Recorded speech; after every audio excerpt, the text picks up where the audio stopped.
रतन सिंह की एक बेटी थी, चंपा। वो बहादुर और ज़हीन थी, लेकिन इसे ठगों की जिंदगी से नफरत थी। इसने बचपन से ही अपने कबीले को दूसरों का माल लूटते देखा था, मगर उसका दिल कभी इस जुल्म को कबूल नहीं कर सका।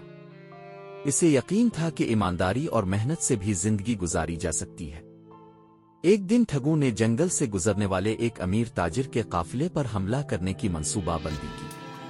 कबीले के लोग रतन सिंह के पास आए और कहा, सरदार, ये काफिला बहुत मालदार है, अगर इसे लूट लें तो महीनों तक ऐश करेंगे। रतन सिंह ने मुस्कुराकर हामी भर ली। सब अपनी तलवारें और तीर व कमान लेकर तैयार होने लगे। जब चंपा को यह मालूम हुआ तो उसने अपने वालिद से कहा, हमें बेगुनाह लोगों को नहीं लूटना चाहिए, ये जुल्म है। रतन सिंह गुस्से से बोला, ये हमारा तरीका है, तुम हमें रोक नहीं सकती। चंपा समझ गई कि इसे खुद कुछ करना होगा। रात को जब सब ठग सो रहे थे, चंपा चुपके से काफिले के पास पहुंची। इसने ताजिरों को खतरे से आगाह किया और उन्हें जंगल का एक महफूज रास्ता दिखाया। ताजिर फौरन इसकी बात मानकर वहां से निकल गए। सुबह जब ठगों ने काफिले पर हमला करने के लिए छलांग लगाई तो वहां कोई नहीं था। उन्हें एहसास हुआ कि किसी ने उनकी साजिश नाकाम बना दी है।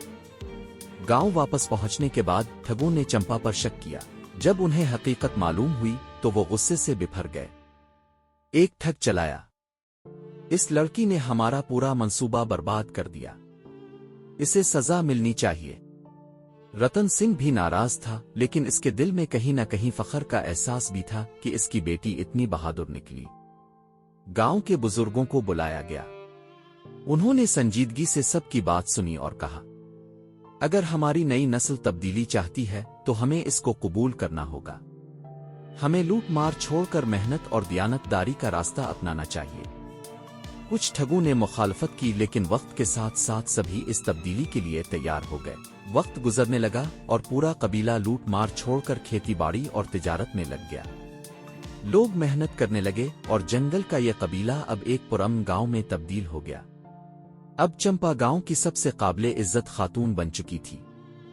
इसने गांव के बच्चों को पढ़ाना शुरू किया और तालीम की रोशनी फैलाई।